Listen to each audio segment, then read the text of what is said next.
గొర్రె పిల్లనో మేక పిల్లనో ఉంటే ఏడ కట్టేసుకుంటారు అని పేదవాళ్ళ కళ్ళల మీద కేసీఆర్ ఓట్ల వ్యాపారం చేసిండు. నిజంగానే ఇంతకాలం ఇల్లు లేక కిరాయింట్లలో ఉండలేక కిరాయి కట్టలేక సొంత ఇల్లు ఉన్న గుడిసెలోనో పేద ఇంట్లోనో ఉండే ప్రతి పేదవాళ్ళు ఆలోచన చేసిండ్రు. అయ్యో కేసీఆర్ సార్ ఏదో చెప్తున్నాడు, నిజంగానే మనకి ఇల్లు ఇస్తే పండుగ పూట కొడుకు కోడలు కానీ బిడ్డ అల్లుడితోని సంతోషంగా గడపొచ్చని. ఒక్కసారి కాదు, చెప్పిన కథనే మళ్ళా చెప్పి ఎమ్మెల్యే ఎలక్షన్లు కావచ్చు, ఎంపీ ఎలక్షన్లు కావచ్చు, సర్పంచ్ ఎలక్షన్లు కావచ్చు, ఎంపీడీసీ ఎలక్షన్లు కావచ్చు, 2 సార్లు 10 ఏళ్ళు పదే చెప్పిందే చెప్పి తెలంగాణ ప్రజల్ని మోసం చేసి ఇక తెలంగాణ ప్రజలు ఆయన మోసానికి ఆయన అబద్ధాల మాటలకు కాలం చెల్లింది అని చెప్పి మొన్న జరిగిన శాసనసభ ఎన్నికల్లో కేసీఆర్ను బీఆర్ఎస్ను బొందబెట్టి ఇందిరమ్మ రాజ్యం తెచ్చుకున్నారు.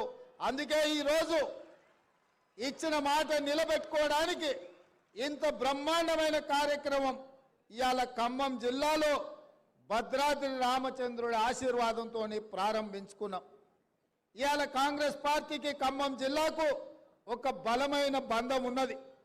ఈరోజు ఈ కార్యక్రమంలో సిపిఐ శాసనసభ్యులు సాంబశివరావు గారు కూడా పాల్గొన్నారు. ఈ ఖమ్మం జిల్లాలో ఒకనాడు కమ్యూనిస్టులు కాంగ్రెస్లు ఎంత వైరుధ్యం ఉన్నా ఎన్నో రకాల ఇబ్బందులు వచ్చినా కొట్లాడుకున్నా ఈరోజు కలిసి ఖమ్మం జిల్లా ఆలోచన చేస్తున్నారు. ఈ ఖమ్మం జిల్లా కార్యకర్తలు ఎన్ని కేసులైనా తట్టుకున్నారు, ఎన్ని ఇబ్బందులు వచ్చినా నిలబడ్డారు. 2014లో ఈ జిల్లాల టీఆర్ఎస్కి ఇచ్చింది 1 సీటు, 2018లో 1 సీటు, ఇవాళ కూడా ఇచ్చింది 1 సీటు.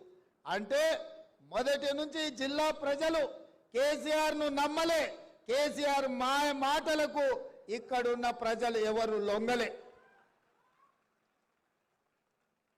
అందుకే ఇవాళ ఈ మంచి కార్యక్రమాన్ని ఖమ్మం జిల్లా నుంచే మొదలు పెట్టాలని ఇవాళ ఇక్కడ మొదలు పెట్టినాం. ఇక్కడ వచ్చినప్పటి నుంచి స్థానిక శాసనసభ్యులు వెంకట్రావు గారు కానీ, పోడెం వీరయ్య గారు కానీ, పొంగులేటి శ్రీనివాసరెడ్డి గారు కానీ 5 గ్రామాల గురించి చెప్తున్నారు. తుమ్మల గారు రాములవారి గుడి అభివృద్ధి గురించి చెప్తున్నారు. అదేవిధంగా గోదావరి జలాలు మీకు ఉప్పొంగి మీ ఊర్లలోకి మీ ఇళ్లలోకి వస్తున్నాయి, మీకు రీటైనింగ్ వాల్ కట్టాలని ప్రభుత్వం వచ్చిన ఎంబడే మొట్టమొదట టెండర్ ఉత్తమ్ కుమార్ రెడ్డి గారు మీ ప్రాంతానికి మంజూరు చేసి మీకు ఆ రీటైనింగ్ వాల్ కట్టడానికి 500 పైచిలకు కోట్ల రూపాయలు ఇవాళ మంజూరు చేయడం జరిగింది. ఎందుకంటే మీ కష్టాలు తెలిసిన ప్రభుత్వంగా మీ కష్టాలు తీర్వాల్సిన బాధ్యతతోనే ఇవాళ కార్యక్రమాలు తీసుకున్నాం.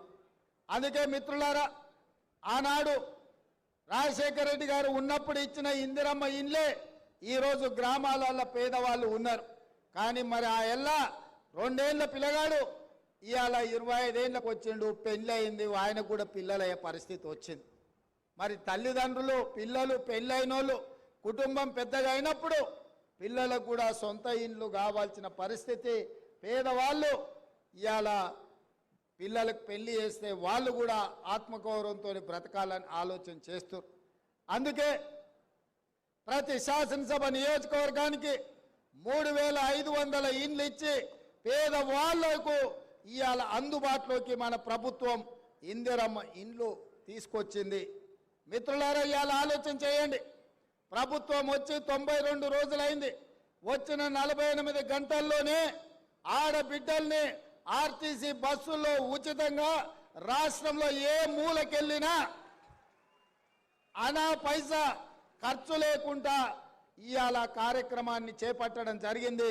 ఇప్పటికి దాదాపుగా పొన్నం ప్రభాకర్ గారి నేతృత్వంలో 24 కోట్ల పైచలకు ఆడబిడ్డలు ఆర్టీసీ బస్సుల్లో ఉచితంగా ప్రయాణం చేయడం జరిగింది. అదేవిధంగా పేదవాడికి వైద్యం అందక పెద్ద సర్కారు దవాఖానకో ప్రైవేటు దవాఖానకో పోతే మళ్ళీ ఇంటికి వస్తాడో రాడో అనే అనుమానం ఉండే. అట్లాంటిది ఇలా పేదల ఆరోగ్యాన్ని బాగు చేయడానికి రాజీవ్ ఆరోగ్యశ్రీ పథకం ద్వారా 10 లక్షల రూపాయలు పేదవాళ్ళ వైద్యానికి ఈనాడు మన ప్రభుత్వం ఇచ్చింది. ఇక గ్యాస్ పొయ్యి సిలిండర్ గురించి నేను చెప్పాల్సిన అవసరం లేదు, మీకు తెలుసు. ఆ ఎల్ల కట్టెల పొయ్యితో కన్నీళ్లతో వంటలు వండలేక కట్టెల పొయ్యిలో ఊది ఊది ఆ పొగ ఊపిరితిత్తులకు పోయి క్యాన్సర్ వచ్చి ఆడబిడ్డలు చచ్చిపోతుంటే ఆడబిడ్డల కన్నీళ్లు తుడవడానికి సోనియమ్మ దీపం పథకం ద్వారా మీకు గ్యాస్ పొయ్యి సిలిండర్ ఇచ్చి 400 రూపాయలకే మీకు ఆ ఎల్ల సిలిండర్ ఇచ్చారు.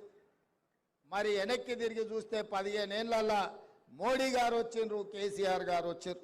400 ఉండే సిలిండర్ 1200 రూపాయలు అయింది. అవునా అక్క? అంతేనా? కేసీఆర్ మోడీ ఏం చేసిరా అంటే 400 ఉన్న సిలిండర్ 1200 చేసిరు. 55 రూపాయలు ఉన్న పెట్రోలు 110 రూపాయలు చేసిరు. 50 రూపాయలు ఉన్న డీజిల్ 100 రూపాయలు చేసిరు. వీళ్ళిద్దరు కలిసి చేసిన ఘనకార్యం ఏందంటే 400 సిలిండర్ 1200 చేసిరు. అందుకే ఎన్నికలప్పుడు స్పష్టంగా మళ్ళీ గ్యాస్ పొయ్యి సిలిండర్ అటక మీద పెట్టి కట్టెల పొయ్యికి వెళ్తున్న మా ఆడబిడ్డల్ని ఆదుకోవాలని కట్టెల పొయ్యి వద్దు 500 రూపాయలకే ఆడబిడ్డలకు సిలిండర్ ఇస్తామని మాట ఇచ్చి ఇవాళ ఆ కార్యక్రమాన్ని కూడా పెద్ద ఎత్తున మనం ప్రారంభించుకున్నాం.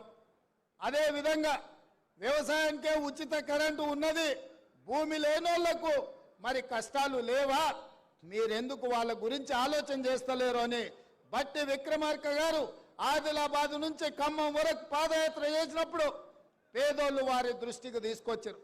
నేను కూడా ఈ భద్రాచలానికి వచ్చి పాదయాత్ర చేసిన, ఇల్లందులో చేసిన, ఈ ప్రాంతానికి వచ్చినప్పుడు పేదలు మాకు గుర్తు చేసిండ్రు, అయ్యా భూమి ఉంటేనే ఉచిత కరెంటు అంటారు, మరి మా ఇంటి కరెంటు బిల్లులు మేము కట్టలేకపోతున్నామన్నారు. అందుకే ఆలోచన చేసి ప్రతి పేదవాడి ఇంటికి 200 యూనిట్లు ఉచితంగా కరెంటు ఇచ్చి మీరు టీవీ పెట్టుకున్నా, మీరు ఫ్యాన్ వేసుకున్నా, మీ ఇంట్లో ట్యూబ్ లైట్ పెట్టుకున్నా కరెంటు బిల్లు కట్టాల్సిన పని లేదు.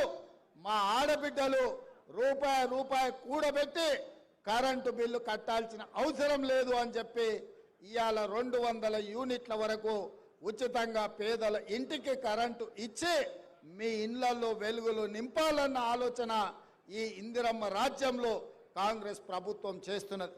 ఇవాళ మీ అందరి సమక్షంలో దేశానికి ఆదర్శంగా ఉండే నిర్ణయం ఇందిరమ్మ ఇండ్లు 4,50,000 ఇండ్లు 22,500 కోట్ల రూపాయలతోని పేదవాళ్ళు ఆత్మగౌరవంతో బ్రతికే కార్యక్రమం ఇవాళ మీ కళ్ళ ముందు ఇందిరమ్మ ఇండ్ల కార్యక్రమాన్ని ప్రారంభించుకున్నాం.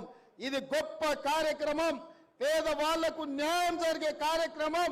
దీనికి సహకరించిన మంత్రులందరికీ మా ఆడబిడ్డలు పెద్ద ఎత్తున చప్పట్లు కొట్టి మద్దతు పలకండి.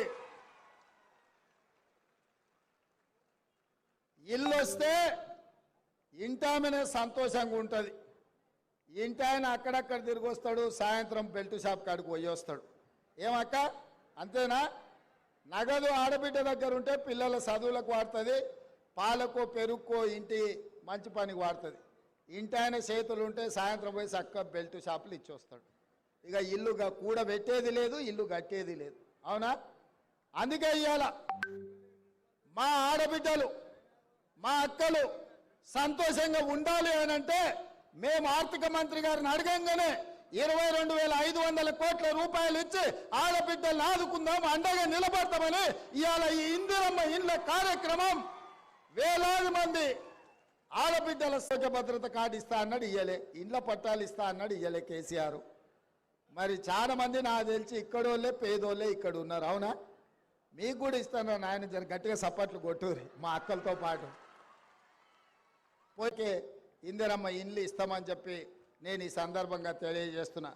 మిత్రులారా, మీరు ఒకటే ఆలోచన చేయండి, ఏ పథకం ప్రారంభించినా దాన్ని మొత్తం పూర్తిగా అమలు చేసే బాధ్యత మా ప్రభుత్వం తీసుకుంటుంది. హడావిడిగా ప్రారంభించి అటక మీద పెట్టే ఆలోచన మా ప్రభుత్వం చేయదు. ఏ ఊర్లలో అయితే కేసీఆర్ డబుల్ బెడ్రూమ్ ఇల్లు ఇచ్చిండో ఆ ఊర్లలో నువ్వు ఓట్లు వేయించుకో. ఏ ఊర్లో ఇక మోడీ అయితే ఇక ఆయన మాటలకు అద్దే లేదు నాయన. ఆయన మంచి మంచి డ్రెస్సులు వేసుకుంటాడు, తీయ తీయగా మాటలు చెప్తాడు. ఆయన బీజేపీ ఎన్నికల మేనిఫెస్టోలో చెప్పారు 2022 వరకు భారతదేశంలో ఉన్న పేదోళ్లకు 100% ఇండ్లు కట్టిస్తాం. ప్రధానమంత్రి ఆవాస్ యోజన పథకం కింద దేశాలు పేల్చి ఇవాళ అక్కడ ఢిల్లీలో రైతులను బలి తీసుకున్నది నరేంద్ర మోడీ ప్రభుత్వం అని నేను ఈరోజు ఆ ప్రభుత్వం మీద నేను ఆరోపణ చేస్తున్నా. అదేవిధంగా స్విస్ బ్యాంకులో నల్లధనము లక్షలాది కోట్ల రూపాయలు ఉంది. అవన్నీ తెచ్చి ప్రతి పేదవాడి ఖాతాలో 15 లక్షల రూపాయలు వేస్తా అని అన్నాడు నరేంద్ర మోడీ. మా పేదోళ్ళకు కాదు, ఈ మీడియా మిత్రుల కన్నా ఎవరికన్నా ఖాతాలో ₹1 నన్ను వేసినాడా? మరి ప్రతి పేదవాడి ఖాతాల 15 లక్షలు వేస్తా అన్నాడు. 15 పైసలు కూడా వేయలే, అనా పైస కూడా వేయలేదని నేను ఈ సందర్భంగా చెప్పదలుచుకో. ఇదే కాదు 2014 ఎన్నికల సందర్భంగా చెప్పిండు ప్రతి సంవత్సరం 2 కోట్ల ఉద్యోగాలు ఇస్తా అన్నాడు. 10 ఏళ్ళైంది మోడీ గారు ప్రధానమంత్రి అయి 20 కోట్ల ఉద్యోగాలు ఇవ్వాలి. 20 కోట్ల ఉద్యోగాలు నరేంద్ర మోడీ దేశంలో ఇచ్చుంటే 60-70 లక్షల ఉద్యోగాలు తెలంగాణ రాష్ట్రానికి వచ్చి ఉండేటివి. మరి ఈరోజు మన మొత్తం నిరుద్యోగ సమస్యనే తీరిపోతుండే. కాబట్టి ఇవన్నీ కూడా ఎన్నికల్లో వాళ్ళు ఇచ్చిన మాటలే తప్ప ఎక్కడ కూడా వాళ్ళు ఈ అమలు చేసిన పరిస్థితులు లేవు. అందుకే ఇది అధికారిక కార్యక్రమం. వాళ్ళు చెప్పినవి నేను గుర్తు చేయదలుచుకున్నా. మిగతాది బహిరంగ సభ ఉన్నది.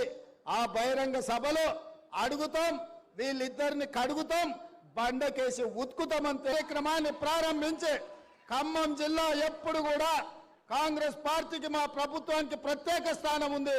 అందుకే మీకు 3 మంత్రులు వచ్చినాయి. నిన్నగాక మొన్న రేణుకా చౌదరి గారికి